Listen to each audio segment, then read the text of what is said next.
So, if you are following global news right now, you probably look at the conflict in the Middle East as this highly complex dispute, right? Like, it's all about modern borders, resources, geopolitical Oh, leverage. absolutely. I mean, that's how we're all trained to look at it. Right. But what if you were to look at it through the lens of like a 3,000-year-old family feud? What if all these shifting alliances aren't just, a random storm of geopolitical weather, but actually the execution of a rigid, highly detailed mathematical blueprint? I mean, that completely upends how we normally process history. Yeah. We are so conditioned to view history as fluid, right? Just a series of reactions governed by chance and human choices. Yeah. But the framework we are looking at today argues the exact opposite. Hmm. It views history as a predetermined timeline with an exact, literal expiration date. Which brings us to our mission for this deep dive. We are unpacking a set of lecture notes today titled My People Israel. And the author of these notes looks at modern geopolitics through a strictly literal and, highly controversial prophetic Very lens. controversially. And I want to be super clear from the jump here. Our goal today is not to endorse these views or take sides in Middle Eastern politics or debate theology. We're just impartially decoding the exact math, the logic, and the deductive reasoning the author uses to build this massive timeline leading up to the Second Coming. Exactly. And to understand the end of that timeline, you really have to understand who the author believes the main characters actually are. Because the foundation of this entire framework rests on a concept the author calls Israelology. Islamology. Yeah. The text basically argues that mainstream systematic theology has a massive blind spot because it tries to force the nation of Israel and the Christian church into the exact same prophetic box. Right. The author calls them the prodigal heirs, doesn't he? Two completely distinct entities. So let's unpack this. If we run with an analogy, it seems like the author is saying mainstream theology treats Israel and the church like two trains trying to run on a single rail, when in reality, they were built to run on parallel tracks. That is the perfect way to visualize it. Yeah. Yes. The author argues they have totally different origins. I mean, Israel started as a family of 70 going into Egypt, while the church started centuries later in the book of Acts. Right. And because of that, they have entirely different missions and different destinies. So the author fiercely rejects replacement theology. And that's the idea that the church essentially inherited Israel's promises, right? Like they replaced them in God's plan. Exactly. But wait, I need to push back on that for a second, just looking at the notes. The text traces this replacement theology back to early church fathers, specifically Augustine in the 4th century, but then the author draws this straight line from Augustine's theology directly to centuries of anti-Semitism. Yes, they do. That feels like a massive historical leap. How does the source actually justify that connection? Well, it all comes down to how you read the text. Do you read it literally or allegorically?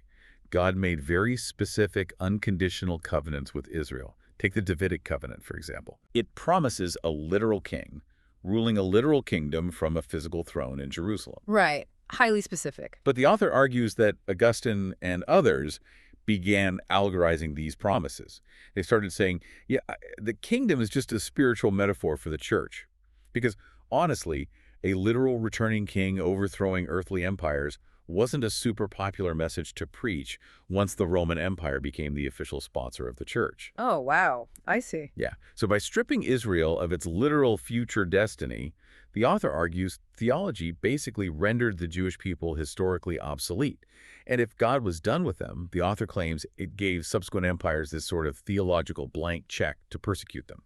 So if you allegorize the promises, the entire prophetic blueprint falls apart. Exactly. And that explains why the author is so adamant that Israel and the church absolutely must remain separate entities, because if the covenants are literal, they require a literal fulfillment on earth. Which I guess brings us to the math. Yes, the math. Because if we're tracking a literal timeline, the author points to the book of Daniel as the ultimate key to unlocking the whole schedule. Specifically, this concept of the 70 weeks of Daniel. Right.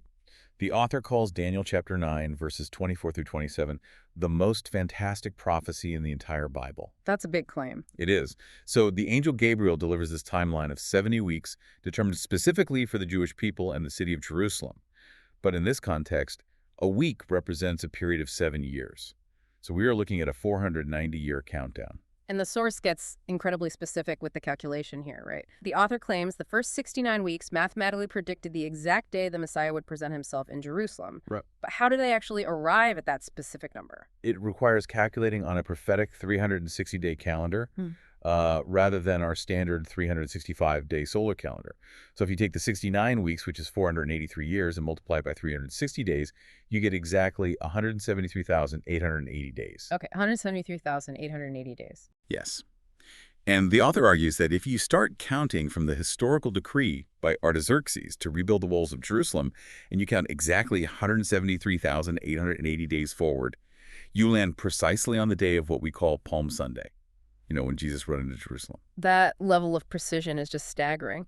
But then, and this is where the timeline gets really weird, the countdown just stops. The math hits 69 weeks and completely halts. It does. The text points to an interval or a gap between the 69th week and the final 70th week.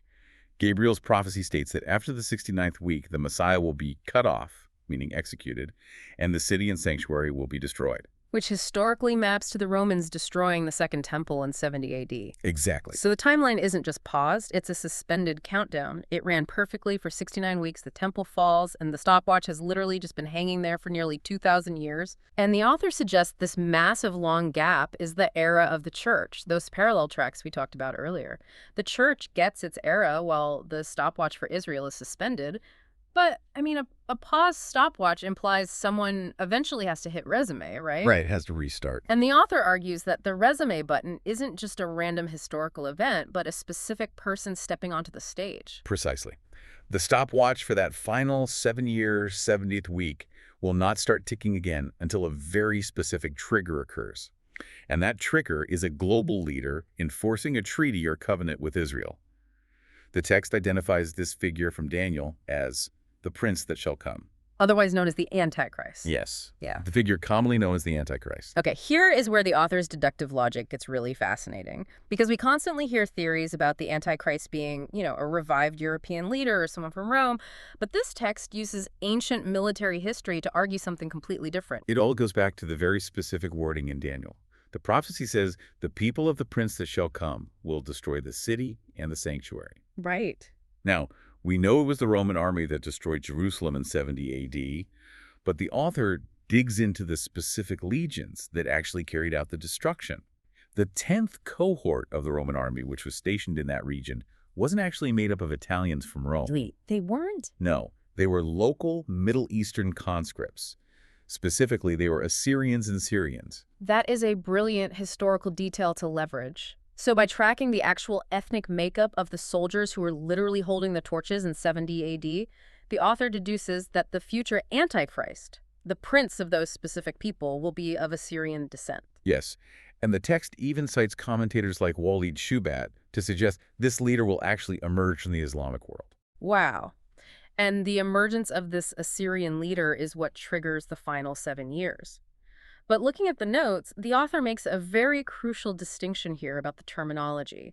When people say the Great Tribulation, they usually mean that whole 7-year period. But the author insists the Great Tribulation is strictly the second half of that week. Yes, exactly 3.5 years, or 1,260 days, to be precise. But why be so pedantic about the exact number of days? I mean, why does that 3.5-year time frame matter so much in the grand scheme of this framework? Because the author doesn't view these numbers as just, spiritual poetry. They are exact military schedules. Okay.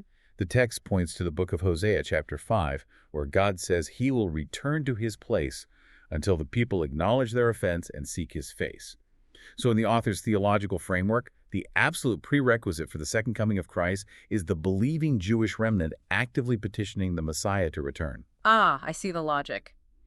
If the second coming mathematically requires the Jewish remnant to ask for it, then Satan's strategy during those exact 1,260 days isn't just about causing general chaos. No, not at all. It's about targeted annihilation. Exactly. Satan's primary goal during the Great Tribulation is to completely wipe out the Jewish remnant before they can petition for the return. If there is no one left to ask, the second coming is mathematically thwarted. That is why the timeline is so violently specific. Okay, but before any of this final climax can happen, before the stopwatch even resumes, the physical nation of Israel has to actually exist again, right? I mean, and they have to be back on the map to sign a treaty in the first place. Right, they have to be a physical entity. And the author maps out this physical restoration using the famous dry bones vision from Ezekiel 37. Yeah, so the prophet Ezekiel sees this valley of dry bones reassembling into living people. The author reads this as a literal, four-step historical progression that has essentially been playing out in the modern era. Break those steps down for us. Sure. So step 1, the bones are scattered. This represents the global diaspora. Step 2, the bones come together with flesh and skin. This represents a physical, geographical regathering of the nation. Which the author ties directly to the modern state of Israel forming in 1948, right? Exactly. But crucially, at this stage, the text notes they have bodies but no breath. They are physically restored but not yet spiritually alive. So step 3 is the breath entering them. But it's step 4 that really anchors the author's geopolitical view. The bones stand up and become an exceedingly great army. Yes, and the author zeroes in on the original Hebrew here. The word translated as exceedingly functions as an adverb that implies a gradual, progressive compounding growth. It wasn't just a magical, overnight manifestation of an army. Interesting. The author argues this perfectly describes the modern Israeli Defense Forces since 1948. I mean, they started with scattered, poorly armed militias, and over decades of intense conflict, gradually built up into one of the most formidable military powers on Earth. So, if you are just a standard student of history, you look at the IDF's growth as a matter of pure survival in a hostile region. But the author is framing this decades-long military buildup as the literal fulfillment of an ancient adverb. Yeah, exactly. And this army isn't just a point of national pride. In the author's mind, it is an absolute prerequisite for what happens next in Ezekiel 38. Right, because Ezekiel 38 prophesies this massive future invasion attempt led by a figure called Magog, alongside a coalition of nations like Persia, which we obviously know today as Iran. And the stated goal of this Ezekiel 38 invasion is to sweep in and take spoil and massive wealth from a restored Israel. But the author notices a glaring geographic puzzle in this Ezekiel 38 invasion list, right? This huge puzzle, yeah. All the nations mentioned, Persia, Magog, they're all from the outer ring. They are distant regions. Israel's immediate neighbors are completely missing from the battlefield. Like, where are Lebanon, Syria, Iraq, Jordan, Egypt, Saudi Arabia? Why wouldn't they participate in a massive invasion right in their own backyard? It's the ultimate geopolitical mystery in this text. And to solve why the immediate neighbors are missing, the author points to a completely different passage, Psalm 83. Okay. The author claims Psalm 83 isn't just a poetic prayer. It describes a prior, separate conflict that must happen before the Ezekiel 38 invasion can occur. So the author is essentially arguing that there has to be a pre-war. Israel has to face off against its immediate borders before the main event invasion from the outer ring. Exactly. Psalm 83 describes a confederacy of immediate neighbors who take crafty counsel to wipe Israel off the map. And the author methodically maps the ancient names in the psalm to modern geopolitical realities. Give us some examples of that mapping. So the tents of Edom represent Palestinian refugees. Right. Moab represents central Jordan. The Hagarenes map to Egypt. The Philistines align geographically with Gaza and Hamas. Ashur maps to Syria and Iraq. Okay, but how do they make the leap for a group like Hezbollah? Because they certainly aren't an ancient nation. The author looks at the geographic borders. The psalm lists Tyre as part of this confederacy. And the ancient city-state of Tyre sat exactly where modern-day southern Lebanon sits today, which is the undeniable stronghold of Hezbollah. So the author isn't just matching names, they are matching ancestral lands and modern strongholds. And the motivation between these two wars is completely different, isn't it? Like you said, the Ezekiel 38 invasion is driven by economics taking spoil and wealth, but this Psalm 83 pre-war alliance... Oh, they aren't after gold or silver. Yeah. The psalm says their explicit goal is to cut Israel off from being a nation so their name is remembered no more. The author asserts this is driven by a shared religious commitment to pure annihilation. Oh. The text frames this as the climax of an everlasting hatred between the ancient figures of Esau and Jacob. This is how the author wholly rejects the idea that modern political grievances over land or borders are the root cause of Middle East unrest. To the author, it is a 3,000-year-old spiritually driven blood feud. Which means Israel must somehow defeat this entire inner ring of neighbors in this Psalm 83 conflict, fundamentally altering the Middle East map.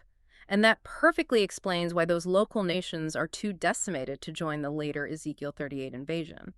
The logic strings together incredibly well, I have to admit. It's a very tight framework. But as the author details this Psalm 83 alliance, they highlight a highly mysterious phrase in the text, a phrase that suggests a completely different event might trigger this entire cascade. Yes. And this is where the timeline gets incredibly urgent. Psalm 83, verse 3, says these enemies take crafty counsel against God's people and consult against God's hidden ones. Some other translations say hidden treasured ones. And the author challenges the reader to actually compile a list of biblical candidates who fit the description of God's hidden ones. Right. So who could they be? The text explicitly rules out angels, and they look at maybe a subset of hiding Jewish people, but ultimately the author offers this haunting primary suggestion. Which is? What if the hidden ones are the raptured saints, the Christian church? Wait, let's make sure we understand the mechanism here. The author uses the Greek word harpazo for the rapture, right? Meaning to violently snatch or seize something away? Yes. The author suggests that the hidden ones are literally hidden because they have been snatched away and removed from the earth entirely. If the author's hypothesis holds up, that radically shifts the timeline. If these regional enemies in Psalm 83 are plotting their attack against the Jewish people after the hidden ones are removed, it implies that the rapture could happen before this regional war even breaks out. If we connect this to the bigger picture, this is the author's ultimate call to urgency. By suggesting the harpazo precedes even the immediate neighbor conflict of Psalm 83, the author is telling their audience that there are absolutely zero geopolitical prerequisite events required for the rapture to occur. Wow. The finger is hovering over the resume button on Daniel's stopwatch right now. We have unpacked an incredibly dense framework today. I mean, we started by looking at how the author separates the church in Israel onto parallel tracks to protect those literal covenants. We walk through the exact math of Daniel's 69 weeks, resulting in this paused stopwatch waiting for an Assyrian-descended Antichrist to trigger the final 7 years. Yeah, and we examine the physical mechanism of the Ezekiel 37 dry bones forming into a modern, exceedingly great military over decades, which sets the perfect stage for the missing neighbors of Psalm 83 to launch a religiously motivated pre-war. A war potentially triggered while the world is still reeling from the sudden disappearance of the hidden ones. It is a massive, intricate puzzle that attempts to explain the chaos of the modern world through the rigorous application of ancient texts. And it leaves you with a final provocative thought to mull over, straight from the source's conclusion. The author makes the audacious claim that we are living in a time that the Bible actually talks about more than it talks about the era when Jesus originally walked the earth. Man, whether you view these ancient texts as literal, mathematical blueprints or simply as fascinating historical literature, the author challenges you not to take anyone's word for it. They challenge you to dig into the primary text yourself and trace the logic. What if the most historically consequential period isn't trapped in the past, but is unfolding right outside your window?